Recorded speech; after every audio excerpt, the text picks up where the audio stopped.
Simple chicken fry ఎలా తయారు చేసుకోవాలో చూసేద్దాం. ముందుగా స్టవ్ ఆన్ చేసి పాన్ పెట్టుకుని ఒక టేబుల్ స్పూన్ ఆయిల్ వేసి హీట్ అయ్యాక 2 బిర్యానీ ఆకులు, దాల్చిన చెక్క, లవంగాలు, యాలకులు వేసి కొద్దిగా వేయించుకొని పచ్చిమిర్చి, ఉల్లిపాయ ముక్కలు వేసి ఫ్రై చేసుకోవాలి. ఇవి కొద్దిగా ఫ్రై అయిన తర్వాత ఒక టీ స్పూన్ అల్లం వెల్లుల్లి పేస్ట్ వేసి పచ్చివాసన పోయేంత వరకు ఫ్రై చేసుకొని ఇందులో శుభ్రంగా క్లీన్ చేసి పెట్టుకున్న 3/4 కేజీ చికెన్ వేసుకోవాలి.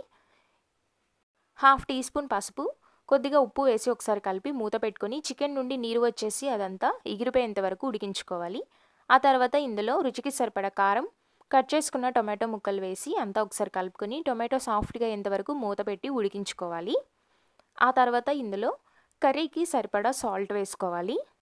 ఇందులోనే ఒక టీ స్పూన్ ధనియాల పొడి, హాఫ్ టీ స్పూన్ జీలకర్ర పొడి, ఒక టీ స్పూన్ గరం మసాలా పొడి వేసుకొని ముక్కలకి పట్టే విధంగా బాగా కలుపుకొని 2 నిమిషాలు మగ్గించిన తర్వాత చివరిగా కొత్తిమీర, కరివేపాకు వేసి కలుపుకొని స్టవ్ ఆఫ్ చేసేయడమే.